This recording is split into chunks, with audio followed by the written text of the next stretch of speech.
des responsables du mouvement Les Sentinelles de la République porté sur les fonds baptismaux la semaine dernière.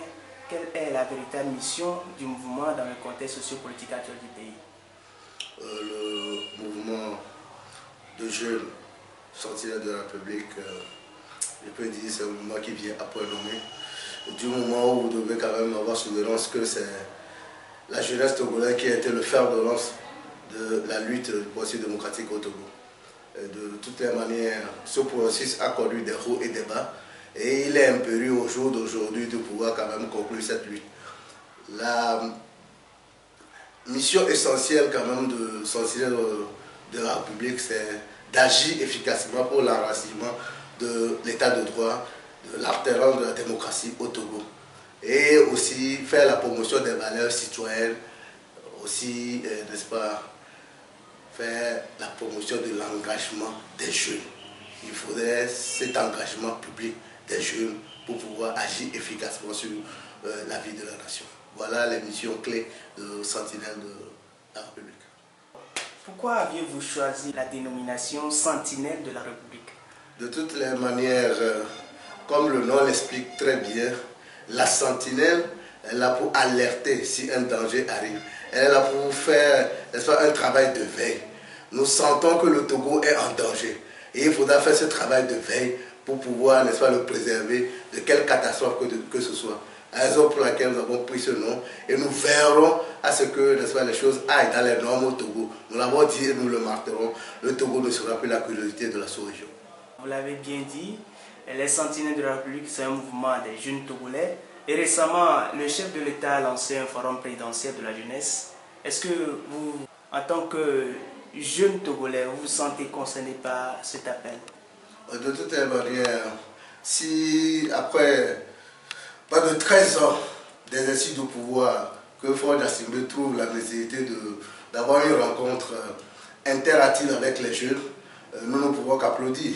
Mais là où le bas blesse, c'est qu'à chaque fois ce qu'on initie au Togo, ça apparaît comme du folklore. Donc aujourd'hui, avec ce qui a commencé, l'étape régionale d'Atapamé, on ne sait pas comment les gens ont été comptés. Nous osons croire que c'est encore du folklore. Certainement que nous sommes, nous attendons de voir ce qu'il en serait réellement. Si le président de la République, Ford Gnassingbé, veut recueillir les avis, n'est-ce pas, des jeunes, les Sentinelles de la République sont prêts quand même à le dire. Mais nous savons déjà que ce que les jeunes veulent au Togo, c'est deux choses. C'est le pain et la démocratie. Donc s'il nous appelle tout de suite, on a un cahier à lui présenter et il n'a pas besoin quand même d'un forum pour, n'est-ce pas, avoir les avis et savoir ce dont a besoin le jeune Togolais. Voilà. On sait bien que Togo Debout organise des meetings parallèlement au dialogue. Est-ce que vous aussi, vous avez des actions à mener? Les Sentinelles de la République ont un plan d'action bien ficelé. Dans les tout prochains jours, vous verrez comment est-ce que vous allez les dérouler sur le terrain. Et c'est lui encore de saluer le travail remarquable qu'a fait Togo Debout. Nous verrons quand même en signe d'appoint pour accompagner tout ce qui se fait déjà depuis nos aînés jusqu'à la société civile pour que nous puissions quand même finir avec cette crise latente qui perdure au Togo. Est-ce que le mouvement Les Sentinelles de la République est soutenu par la diaspora togoraise? Le mouvement Les Sentinelles de la République est porté par deux devoirs. Le premier devoir, c'est le devoir de liberté et le second, c'est le devoir de vérité. Notre sortie, quand même, a été appréciée par tous les Togolais, la majorité des Togolais, y compris la diaspora. Et cette diaspora qui nous a encouragés dans l'espace que nous avons entrepris. Donc, nous n'avons de soutien de personne. Nous avons l'espace de devoir de liberté, mais dit que les gens apprécient le travail que nous faisons. Et comme dans la vie, on doit toujours apprendre. L'humilité oblige, nous sommes ouverts à toute proposition, à tout conseil. Et raison pour laquelle cette diaspora togolaise qui est très active et que nous saluons encore au passage, est, n'est-ce pas, avec nous et peut nous accompagner dans ce que nous faisons.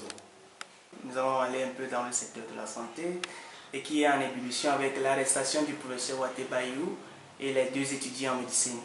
Mais dès demain, déjà, tous les hôpitaux du pays seront fermés. Et que vous inspirent les dernières actualités dans le secteur de la santé?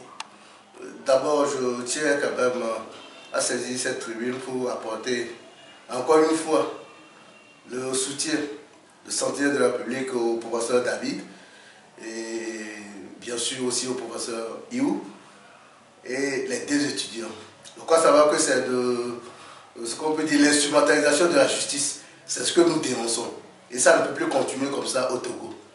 Nous saisissons l'occasion maintenant pour appeler nos autorités à plus de raison, à plus de responsabilité, pour faire en sorte que ces gens-là soient immédiatement libérés. Pour ce qui concerne le secteur de santé, c'est malheureux.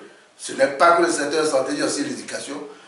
D'une façon irresponsable, le régime RPT uni ne veut pas, n'est-ce pas, que des gens aient une bonne santé, ne veut pas que des gens aient les meilleures choses possibles, ne veut pas que des gens aient une bonne éducation.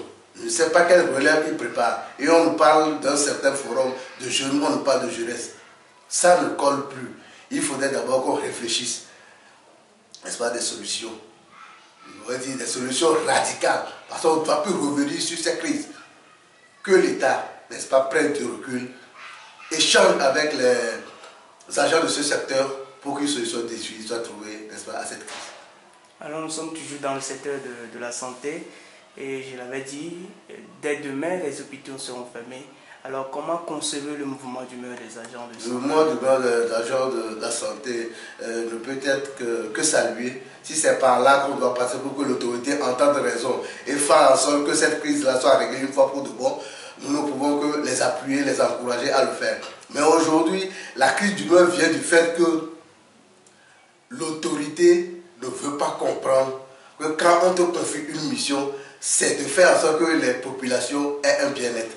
On s'en fout, on emprisonne les professeurs, on emprisonne des étudiants, on ne veut pas que les choses aillent dans les normes au Togo. C'est ce qui est regrettable. C'est regrettable que des gens doivent aller à l'hôpital et ne pas trouver de médecins pour les soigner. Mais si c'est par là qu'on doit passer, si c'est ce sacrifice qu'on doit faire pour que le Togo devienne un état normal, là on applaudit, on les encourage à aller de l'avant. Revenons un peu sur le terrain de la politique. Le dialogue inter-togolais démarra le 19 et février dernier.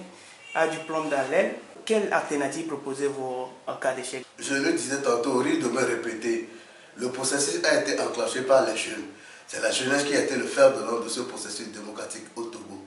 Si d'aventure ce dialogue, n'est-ce pas, ne réussissait pas, si on connaît un échec, la jeunesse togolaise prendrait, n'est-ce pas, ses responsabilités. C'est ce que je peux vous dire. C'est l'alternative qui nous attend.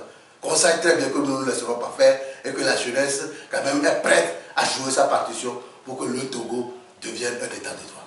Est-ce que vous avez des plans B Ce n'est pas sur la place publique qu'on le dira, mais ce qui est sûr, nous avons appelé les acteurs politiques à plus de responsabilité. Il faudrait au jour d'aujourd'hui que les gens comprennent que c'est le dialogue de dernière chance. Si on ne réussit pas ce dialogue, le Togo va droit la tête dans le mur. La raison pour laquelle nous avons dit que tous les acteurs doivent y mettre ce qu'on appelle la bonne foi. Nous sommes désolés de constater qu'avec ce dialogue, le RPT uni refuse en continuant avec cette histoire d'élection. Quelle élection? De toutes les manières, quand il y a dialogue, si au demain il y a un accord, ces accords-là ne peuvent qu'impacter sur le processus électoral. Le cadre n'est pas encore assaini. Donc autant économiser ces fonds-là pour aller régler les problèmes dans nos hôpitaux, pour aller régler les problèmes dans les secteurs de l'éducation, plutôt que de mettre la charrue devant le de courir pour un gros zéro.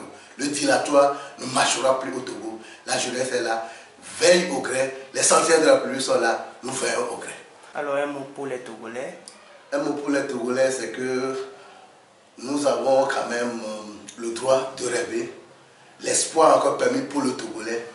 Nous agirons efficacement pour que le Togo devienne un état de droit. Merci, M. Gérard. C'est moi qui vous remercie.